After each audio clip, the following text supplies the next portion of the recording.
પેલું કાઢ નાખો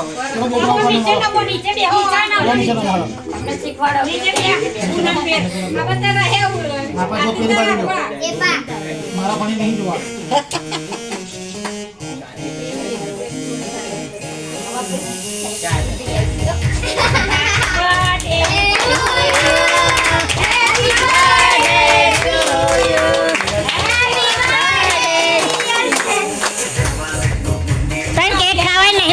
તું ગમે એટલું હેપી બર્થડે કહીશ